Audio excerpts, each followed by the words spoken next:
ముఖ్యమంత్రి రేవంత్ రెడ్డి గారు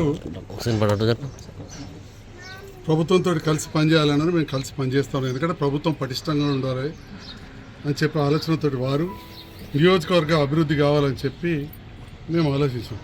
నేను ఈరోజు జీవన్ రెడ్డి గారిని సూటి ఒకటే ప్రశ్నిస్తా ఉన్నాను. అసెంబ్లీ ఎలక్షన్లో మిమ్మల్ని మా నాయకులు ప్రజలు ఓడగొట్టిన తర్వాత మళ్ళీ కాంగ్రెస్ పార్టీ మీకు ఎంపీ టికెట్ ఇచ్చినప్పుడు ఎంతమంది బీఆర్ఎస్ నాయకులను మీరు కండవ కప్పి చేర్చుకోలేదండి? అంటే మీరు కండవ కప్పి పార్టీలో చేర్చుకున్నప్పుడు మీకు ఇవన్నీ జ్ఞాపకం రాలేదా?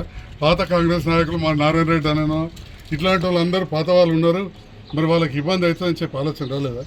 2 ఎంపీపీలను చేసుకున్నారు, మున్సిపల్ చైర్మన్ చేసుకున్నారు, దాదాపు 20 మంది పైన సర్పంచులు మీకు వ్యతిరేకంగా పనిచేసి నాకు పనిచేసిన వాళ్ళని మీరు మీ ఎంపీ ఎలక్షన్లు అప్పుడు చేర్చుకున్నారు, పిఎస్సిఎస్ చైర్మన్లను చేర్చుకున్నారు, డైరెక్టర్లను చేర్చుకున్నారు, ఎంతోమంది వివిధ కుల సంఘాల పెద్దలు చేర్చుకున్నారు. మరి అప్పుడు 2023 ఎలక్షన్లో నాకు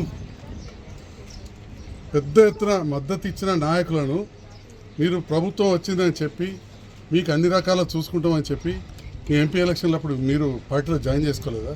అంటే మీరు చేసుకుంటే మీరు పార్టీలో జాయిన్ చేసుకుంటే ఒకటి, లేదా కొందరికి మరి ఇంకా మేము సభ్యత్వం ఏం తీసుకోలేదు కానీ ప్రభుత్వంతో మమ్మల్ని కలిసి పనిచేస్తే తప్పు అయిపోతుందా? ఇది నేను జీవన్ రెడ్డి గారు సూటిగా ప్రశ్నిస్తున్నా. ఎందుకంత అసహనం వ్యక్తం చేస్తున్నారు పెద్దలు?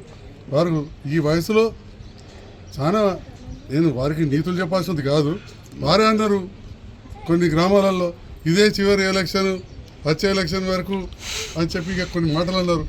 మరి ఇదే చివరి ఎలక్షన్ అని పోయిన ఎంపీ ఎలక్షన్లు అన్నప్పుడు ముందు పార్టీ బలోపేతంగా ఉండాలని కాంగ్రెస్ అధిష్టానం ఆలోచిస్తుంది, దాంట్లో తప్పేమున్నదని నేను అడుగుతా ఉన్నా.